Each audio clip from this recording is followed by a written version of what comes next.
ये तुम्हारी अमानत है। आंटी ये आप मुझे क्यों दे रही हैं? ये तो मैंने आपको गिफ्ट दिया था ना। तुम्हारे खुलूस और बेतहाशा फिक्र का बहुत शुक्रिया।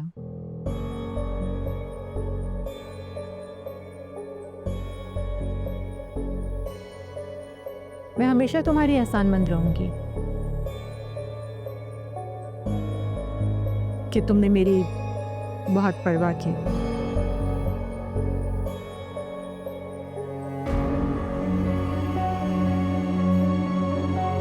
आंटी वो तो मैंने इसलिए किया क्योंकि मैं आपको अपनी माँ समझती हूँ। माँ समझती हो, समझने में और माँ होने में बहुत फर्क होता है।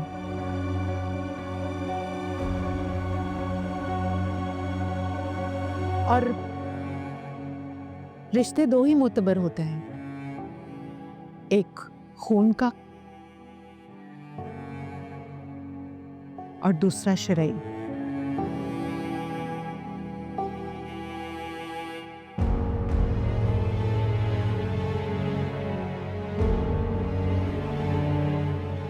आंटी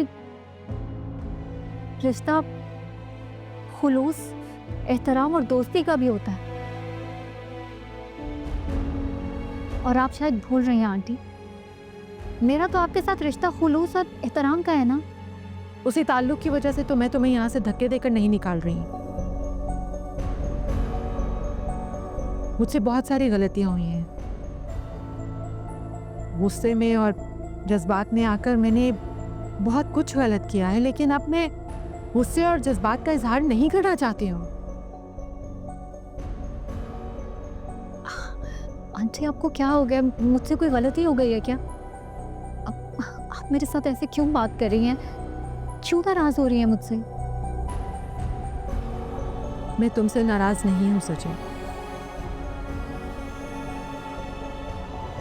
नाराज तो अपनों से हुआ जाता है, तुम्हारा तो मुझसे कोई ताल्लुक ही नहीं है।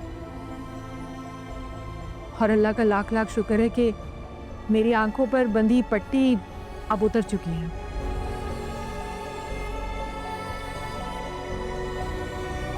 और तुम्हारा असली चेहरा बेनकाब हो चुका है।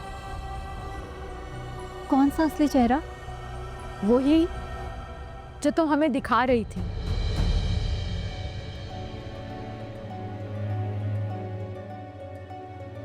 और वो किसी और ने नहीं बल्कि तुम्हारे अपने सगे भाई ने बेनकाब किया है। तुम्हारी सारी करतूतें उसने हमें बताई हैं।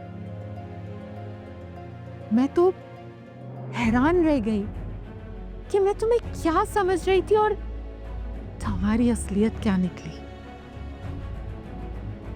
आंटी आप अहमद की बात पे यकीन मत करें। ये लोग मिलके अहमद को मेरे खिलाफ यूज कर रहे हैं। अच्छा, और वो क्यों यूज हो रहा है? क्योंकि वो बेवकूफ है और तुम लोग उसे ट्रैप कर रहे हो। उसी तरह जिस तरह तुमने उमैर को ट्रैप किया।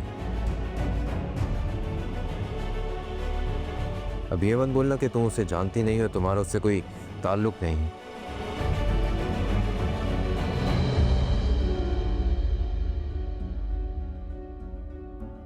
उमैर से मेरा ताल्लुक सिर्फ काम की हद तक था।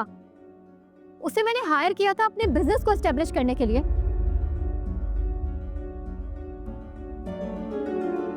तुम्हारा बिजनेस सेटअप, तुम्हारी औकात ना अब सब जानते हैं सजल।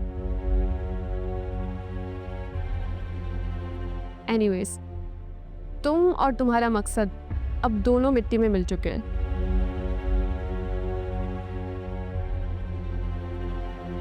बड़ी हसरत थी ना तुम्हें मेरी जगह लेने की।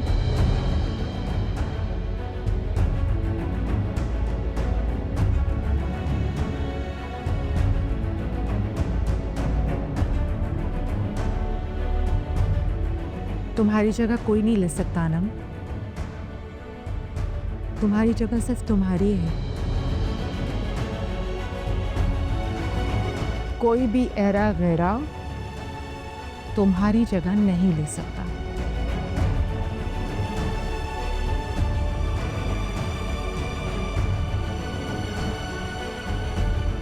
इसकी बातों और इसके बहकावे में आकर मैंने बहुत सारी गलतियां की हैं।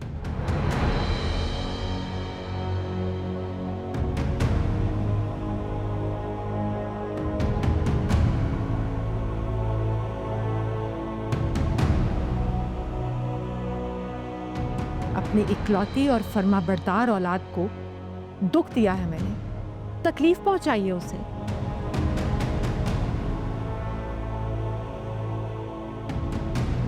मगर मैं फिर भी तुम्हें कसूरवार नहीं समझती, क्योंकि मेरे जैसी बहुत सारी माएँ ऐसी हैं जो बहुत बेवकूफ़ी करती हैं।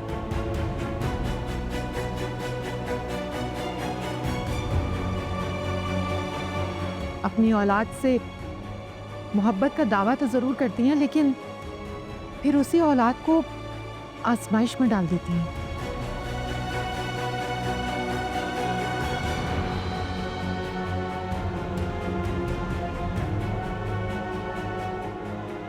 तुम अब यहां से जा सकती हो, कभी भी दोबारा इस घर में आने की कोशिश मत करना।